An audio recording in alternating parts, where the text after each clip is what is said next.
everybody. Before getting to the video, I just want to thank everybody who reached out to me in the past month or so, just wishing me well and saying that they were praying for me. I really do appreciate it. I've definitely felt the love in the past month, which is really making it tougher to let this thing go, but when something's not working, it doesn't make sense to keep going with it. So without further ado, I have some stuff I wanted to share with you, so let's get into the video.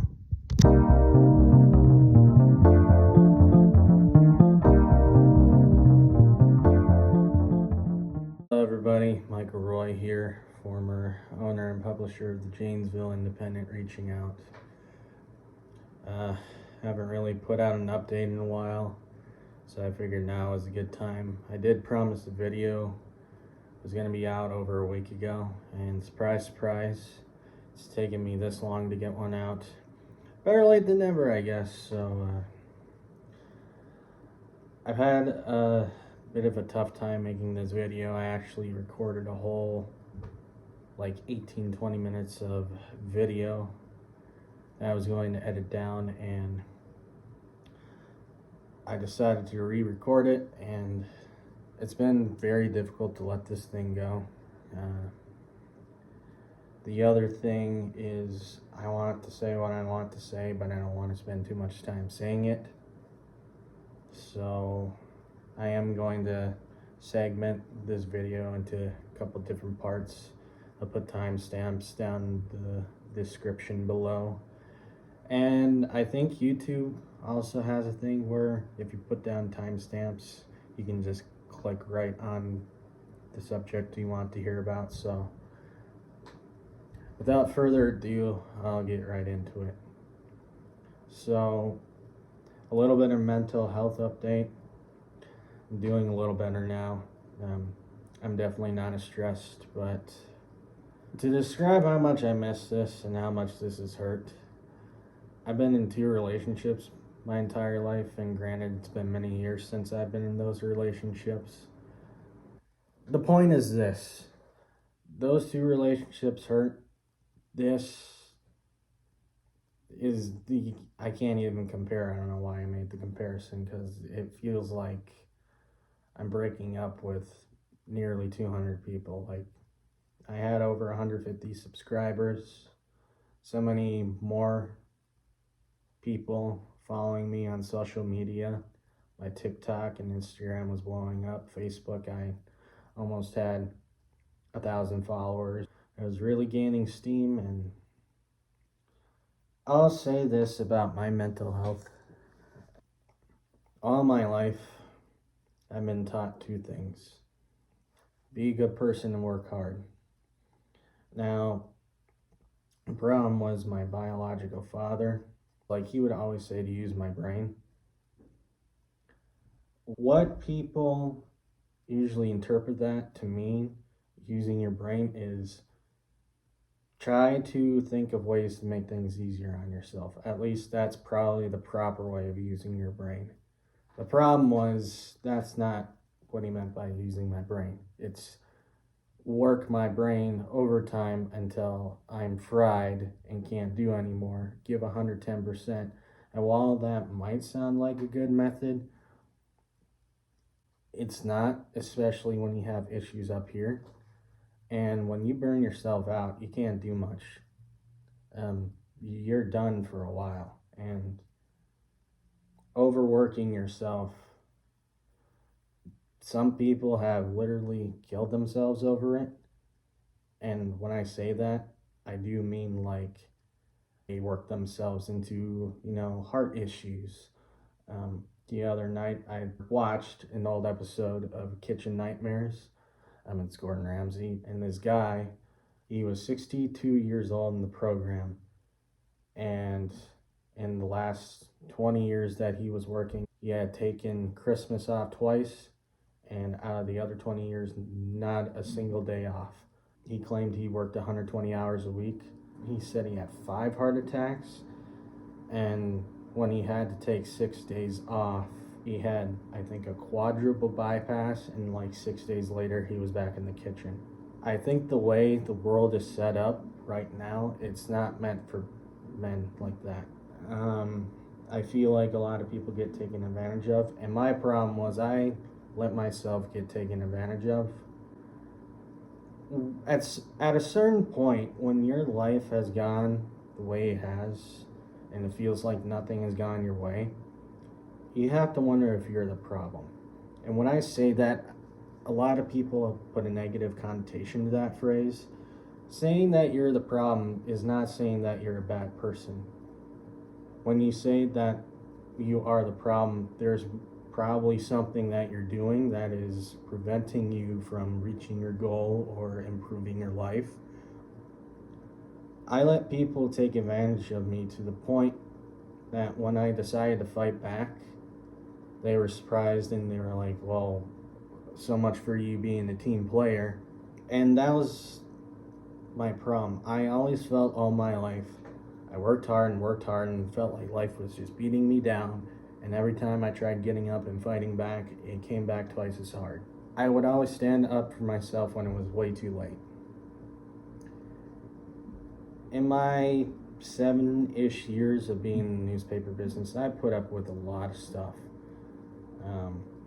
Whether that was having to wait to get paid for a week or two, a couple times, way more than a couple times actually, or having a prank pulled on me, which if I did that same prank to the person who pranked me, if the roles were reversed, I would have been at least fired, if not potentially given a lawsuit. I'll just leave it at that.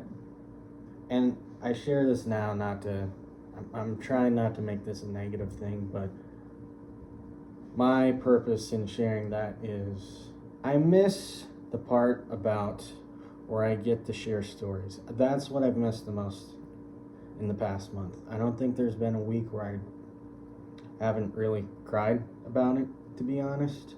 I don't miss the newspaper at all. The reason for that is whether I was an editor, just a writer, or whatever, I got taken advantage of. And what I've learned about business is there are very few people that are honest. I'm done with the newspaper industry. I really am. I think the only way I'm ever going to try to bring back a newspaper is if the other one in town goes down and someone makes their version of a bat signal with either my initials MR or the Janesville Independent masthead. Otherwise, I'm just not interested. In my mind, I thought that this would be the end. I really did not want to miss out on sharing stories about Janesville, and that's why the night after my last day at the Journal, when I showed up to the game and I saw those students at the basketball game with the sign, "We Heart Michael Roy," I thought that was a sign of God that I was supposed to do this thing. And I wanted so badly not to lose the connection with the community, and in a way, I have. I lost it anyway. And some people will kind of argue against that, but it's not going to be the same no matter what. Newspapers, they get a certain type of media clearance, and I don't know if there's any way of being able to do that without being a newspaper. I don't know if I'm going to be able to cover state tournaments if I wanted to, which that leads me to my next part. What if this didn't have to be the end, but maybe the beginning of something else? Before starting the newspaper, someone suggested I should try doing a blog to at least cover all the sports stuff that happened, because my paper only lasted about 6-7 months, but in those 6-7 months I got to cover 3 state tournaments, because our school here is we have such amazing athletes. And I got to cover someone retiring, and a bunch of other important stories. I got to cover heydays, all the stuff I wanted to cover, and for a moment it felt great. I think what I'd like to do is start a blog. I'm going to take that person's advice.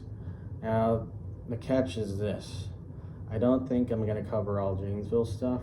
And here's the thing, when it comes to like any school stuff or city stuff, I'm going to have brief conversations if people are fine with me showing up to events or games and covering that stuff as a blogger and not a newspaper guy, great.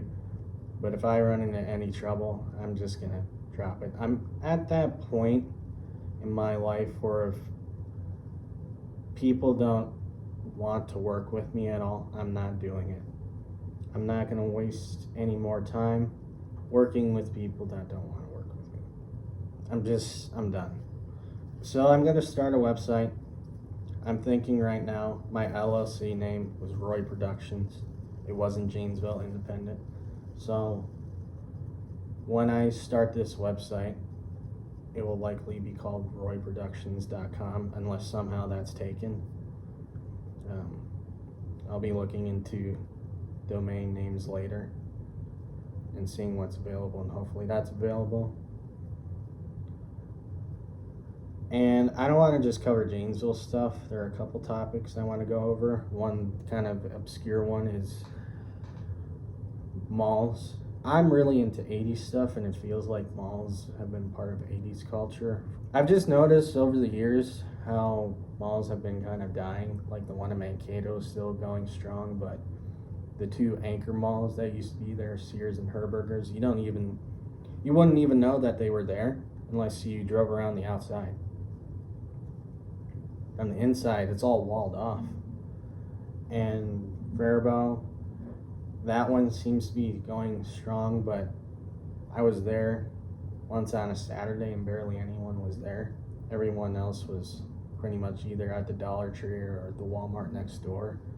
Albert Lee's Mall, when I lived in New Richland, I'd go to Hy-Vee in Albert Lee more often than going to Owatonna for my grocery stuff.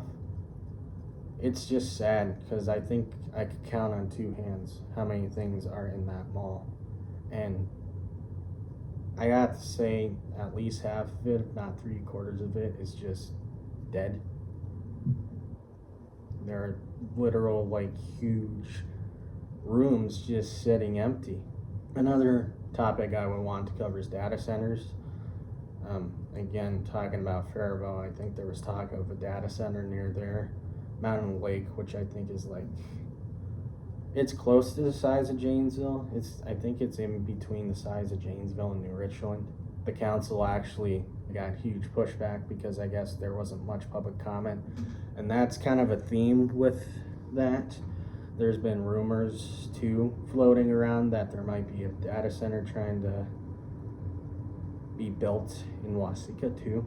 So I kind of want to go into that because I don't think people in small towns realize what these things are or what they do, and the measures that have been taken to build these things, such as eminent domain, which is basically, I forget the phrasing they use, but it's basically seizure of your land, but you get compensated. They have like pretty much forcefully taken land from people through eminent domain, or tried giving people millions upon millions of dollars to sell their house and their property so they can build the data center. So that's kind of stuff I want to cover. I'd also probably do like a music column. I'd either name it Music to My Ears, like the column I had in the Independent, or maybe another name for it. I think Music to My Ears sounds good though. And then lastly, for the blog website, I'd probably put an archives page including all of the issues of the Janesville Independent and some of my favorite stories I've done over the years as part of the Janesville Journal, Star Eagle, and Waseca Pioneer. Because there are a lot of stories that I love to do, that I love to cover, rather. And so I'm thinking the stories themselves will be free. I want it all to be free. I might do like a Patreon, and at a certain level, maybe if you pay so and so much a month to support the blog, I do like a monthly newsletter or something. I don't know how I'd make that work. I just don't want to take people's money just to take people's money, but also at the same time, I feel like people support me, like a $5 donation here and there.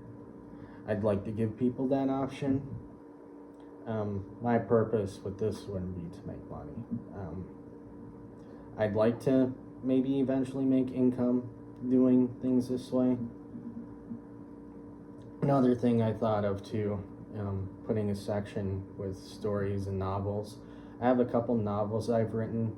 Also, when it comes to the music stuff, I just have so much from like novels I've written I haven't released or put out there that I want to publish, to music, whether that's rock and roll, synthesizer music, songs that I want to cover from various bands.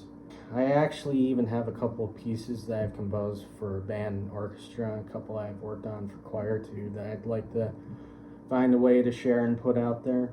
I think this point in my life is just trying to get out of debt, and I have stuff behind the scenes that I just need to get out and put out there, and I'm just leaving it up to God as to where that goes. I think this blog's going to serve as a way to share stories that I want to share and just show people how much I appreciate doing all this stuff. And also kind of as a portfolio of all that I've done over the years, and maybe someone would be interested in working with me. I'm not sure.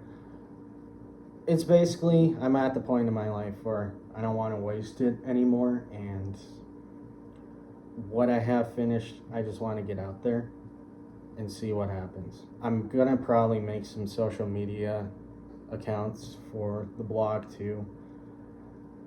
I might consider keeping my personal TikTok and making it into something connected to the blog. It might just be like a personal journal type of thing in TikTok form. I'm not sure yet, but I'll put all the links to my social media down below. Hello, future me again. I didn't really like the way I ended the video originally, so I just wanted to say thank you to everybody for watching, and I don't know what the future holds for me, but I'll just figure it out one day at a time and find a way to keep writing and keep doing music. So love you all. We'll see you again whenever I see you again.